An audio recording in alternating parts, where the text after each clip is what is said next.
What's going on, y'all? It's Rob with CinemaBullyZ. Today I'm going to talk about progesterone tests when breeding your females. Now, all females are different. I see a lot of people having issues with breeding their females, the females not taking, their levels spiking when they're not expected to spike. They aren't paying attention to when the female started bleeding and they don't know what day it is. The female's giving them signals, but they're, still not taking.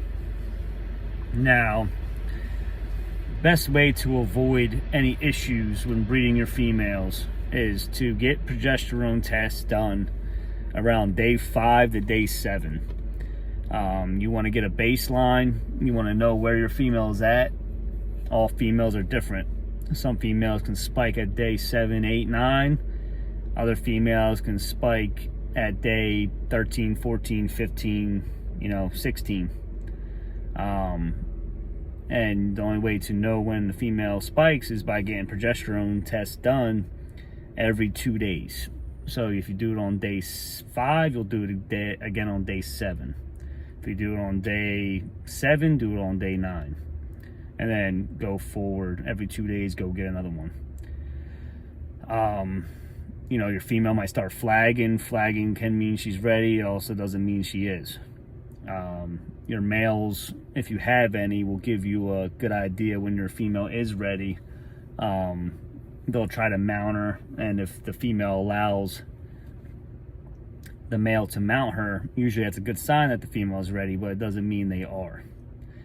So the only way to know 100% if your female is ready to go is progesterone. And then from the progesterone, if the female is at a spike or getting into a spike, you would hit her that day or the next day. That will highly increase your odds of them taking. And I always just do regular AIs. Never had problems with doing anything else than AI, so I just stick with what I know. And I am 8 for 9 litters, and the one litter really isn't my fault. The female absorbed the puppies, so in reality I'm 9 for 9 because she did get pregnant. She just didn't have the puppies. So and that's without doing surgicals, without doing TCIs. And like I said, a lot of stuff you don't need. You have to know your female. You have to pay attention. You have to know when her heat is coming. Write it down. So then, whenever her heat is, count 6 months from then and get a rough estimate of when she'll be going into heat again. Once you know you're getting to that date, you know to keep your eye out and make sure that, she's swelled up, she starts to bleed.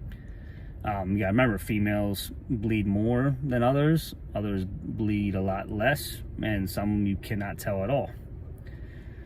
So you really need to stick with the progesterones just to ensure that the female is at her peak or is spiking. Like I said, they're all different. You need to pay attention as a dog, person, breeder, hobbyist, whatever you're doing, and you are planning to have a litter. Most of the time it is our fault. It's not really the female's fault. There could be complications like pyometra, or maybe the female's sick. There's something that you don't know. There's something going on with her you don't know about that keep her from getting pregnant from the stress, which could also cause miscarriages or cause them to absorb the puppies. So, I said, all these people that question, when to do, AIs or when to get their dog a surgical or TCI. I only recommend TCIs and surgicals if you're dealing with frozen semen or chilled semen even, because there's a steps that you need to take. There's a process of getting the semen to temperature, to wake it up, and to get it mobile. Some people don't know how to do that, or they think they do and they mess it up, and then it wastes the whole sample of semen that you're using to inseminate your female. Because you can damage the sperm heating it up too quick or not enough, and waste that insemination that you're doing. So certain cases, yes, TCIs and surgicals are necessary. That's why I'd rather just use fresh semen. Fresh semen seems to work the best, and I had the highest success rate off of fresh semen, even though I have used chilled semen, and the only time it got one time it got absorbed, the chilled semen that I used, and the other times I used chilled semen, it was successful.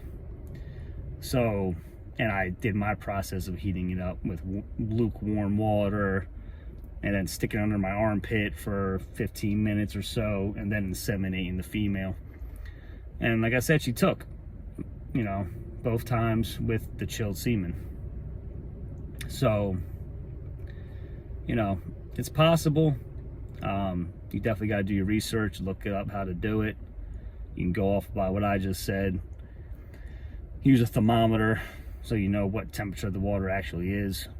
Start at 70 degrees ish, 60 degrees, or even colder. Like, in reality, you should start it cold, because freezing is 30 degrees, stuff starts to freeze, or chilled even. So I'll up it to like 40, then up it again for, I'll leave it sit in that water for about 2 minutes, then up it again 10 degrees, put it in for 2 minutes, up it again 10 degrees, 2 minutes, then up it again, 10 more degrees, 2 minutes, then stick it under your armpit, or however you want to do it, however you think. You can just do your research on it before you do it, and